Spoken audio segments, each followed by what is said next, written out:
ನಮಸ್ಕಾರ ಎಲ್ಲರಿಗೂ. ನಾನು ನಿಮ್ಮ ಸ್ಪಂದನ. ಸ್ವಾಗತ ಸ್ಪಂದನ ಮನೆ ಕತೆಗಳಿಗೆ. ಯಾರು ಯಾವ ಟೈಮಲ್ಲಿ ನೋಡ್ತಾ ಇದ್ರು, good morning, good afternoon, good evening ಅಂತ ಎಲ್ಲರಿಗೂ ಒಂದು ವಾರ್ಮ್ ವೆಲ್ಕಮ್ ಹೇಳ್ತಾ ನನ್ನ ಯೂಟ್ಯೂಬ್ ಚಾನಲ್ನ ಸ್ಟಾರ್ಟ್ ಮಾಡೋಣ ಬನ್ನಿ. ನಾನು ತುಂಬ ದಿನದಿಂದ ಎಲಿಫೆಂಟ್ ಸ್ಟ್ಯಾಂಡ್ನ ಹುಡುಕ್ತಾನೆ ಇದ್ದೆ. ನನ್ನ ಆಫೀಸ್ಗೆ ಹೋಗೋ ದಾರಿಲಿ ನಾನು ನೋಡಿ ಒಂದ್ಸರಿ ನೈಟ್ ಕೂಡ ಹೋಗಿ ಬಂದೆ. ಬಟ್ ಅವಾಗ ಕೂಡ ಅವ್ರು ಕ್ಲೋಸ್ ಮಾಡಿಬಿಟ್ಟಿದ್ರು. ಸೊ ನೆಕ್ಸ್ಟ್ ಡೇ ಈ ವಿಡಿಯೋ ಶೂಟ್ ಮಾಡ್ತಾ ಇರೋದು ನೋಡಿ. ಇವಾಗ ಕ್ರಿಸ್ಮಸ್ ಟೈಮ್ ಆಗಿರೋದ್ರಿಂದ ಆನ್ ದ ವೇ ನಾನು ನೋಡಿದಾಗ ಇದನ್ನು ಶೂಟ್ ಮಾಡಿದೆ.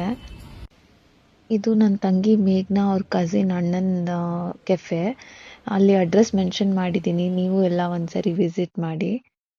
ಸೊ ಕೆಫೆಗೆ ಹೋಗಿ ಆದಮೇಲೆ ನನಗೆ ತುಳಸಿ ಪಾಟ್ಗೆ ಮತ್ತು ಬೇರೆ ಪಾಟ್ಸ್ಗೆಲ್ಲ ಮಣ್ಣು ಬೇಕಿತ್ತು. ಅದನ್ನು ತಗೊಂಡು ಅಲ್ಲೇ ಇರೋ ಪ್ಲ್ಯಾಂಟ್ಸ್ ಗಿಡಗಳನ್ನೆಲ್ಲ ನೋಡಿಕೊಂಡು ನಾನು ನನ್ನ ತಂಗಿ ಎಲ್ಲರೂ ಐಸ್ ಕ್ರೀಮ್ ಪಾರ್ಲರ್ಗೆ ಹೋದ್ವಿ. ವಿಜಯನಗರ ಐಸ್ ಕ್ರೀಮ್ ಪಾರ್ಲರ್ಗೆ, penguin ice cream parlour.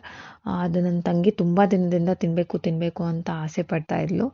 So ಅದಕ್ಕೋಸ್ಕರ ಹೋಗೋಣ ಅಂತ ಹೋದ್ವಿ.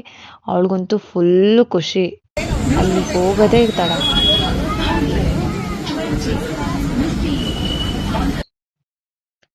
ನೋಡಿ ಎಷ್ಟು ಎಕ್ಸೈಟ್ಮೆಂಟಿಂದ ಫುಲ್ ಹ್ಯಾಪಿನೆಸ್ ಅವಳಿಗಂತೂ. ಆಮೇಲೆ ತುಂಬ ಕ್ರೌಡೆಡ್ ಇತ್ತು. ಆ್ಯಂಡ್ ನನಗೆ ಬ್ಲ್ಯಾಕ್ ಕರೆಂಟು, ಅವಳಿಗೆ DBC, ಮತ್ತು ಅವ್ರ ಅಣ್ಣಂಗೆ ಪಿಸ್ತಾ ಫ್ಲೇವರ್ ತೊಗೊಂಡ್ವಿ. ಅವಳು ಫುಲ್ಲು ಖುಷಿ ಆಗ್ಬಿಟ್ಟಿದ್ಲು ಐಸ್ ಕ್ರೀಮ್ ನೋಡಿ, ಯಾವಾಗ ತಿಂತೀನಿ ಅಂತ.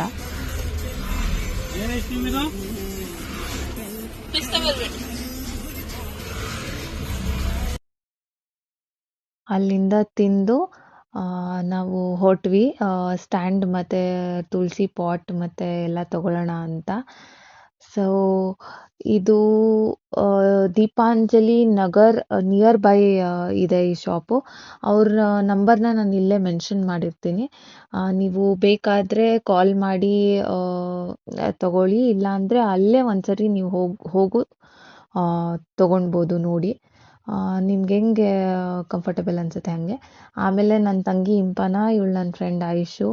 ನನ್ನ ತಂಗಿ ಇಂಪನ ಯಾವಾಗಲೂ ಬರಲ್ಲ ಅಂತಾಳೆ ಎಲ್ಲದಕ್ಕೂ. ಅವಳು ಹೇಗೆ ಅಂತ ನಾನು ಇನ್ನೊಂದು ಸರಿ ಯಾವ್ದಾದ್ರು ವಿಡಿಯೋದಲ್ಲಿ ನಿಮಗೆ ತೋರಿಸ್ತೀನಿ. ನನ್ನ ಫ್ರೆಂಡ್ ರೇಖಾನೂ ಬಂದಿದ್ಲು. ಸಾಧಾರಣ ಕ್ಷಣಗಳಲ್ಲೇ ಜೀವನದ ಅತಿ ಸುಂದರ ನೆನಪುಗಳು ಅಡಗಿವೆ. ಸೊ ಇದಾಗಿತ್ತು ನನ್ನ video. See you in the next video.